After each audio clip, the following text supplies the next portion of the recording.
Got your head round it yet? Look, I don't get it. I thought we had to do the registration together. Well, I went down to Wolford Town Hall to see what dates they had. The fella said they had a cancellation, so I told him to pencil us in. We could do the paperwork later. Yeah, but for 2 months. We can't, there's not enough time. Time for what? Well, there's things to do, things to organise. Well, we've got the guests, entertainment, a cake. Oh, a cake. Well, if it's cake you're worried about, I'll go over the Minute Mark now and get I'm serious.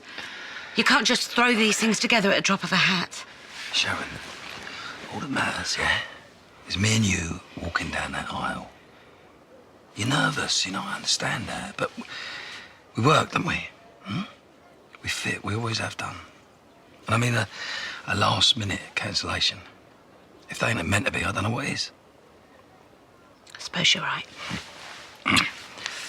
And I've had a word with Roxy. She starts back at the bar tomorrow. You spoke to Roxy? Yeah, all right, relax, okay? It's your bar, you know. It's just to take the pressure off. Sharon, I'm doing this for you.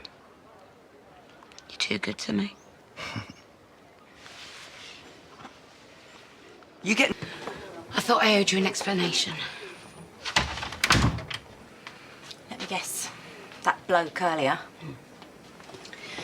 Marcus is a solicitor. Now, look, I won't go into detail, but he's been helping me with Phil. He nearly caught us red-handed before. Part of me was ready to give this whole thing up. So why don't you then? Because if I do, it'll never stop.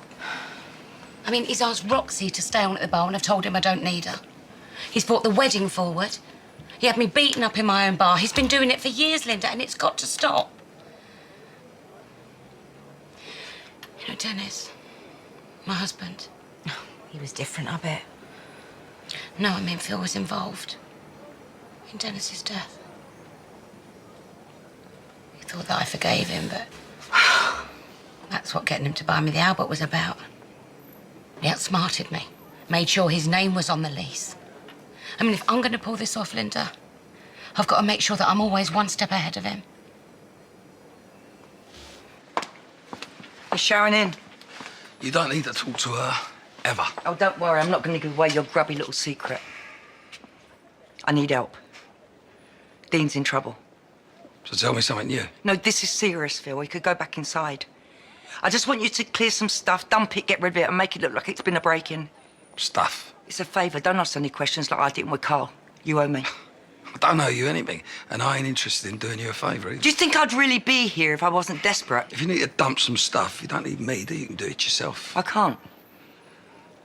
Aunt Babe's in on it. If I touch her gear, she's going to blow it with me and Mick for good.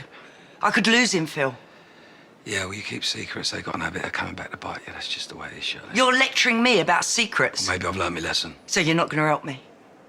It's not my fault that things are like this between us, is it? You're scum. Do you know that?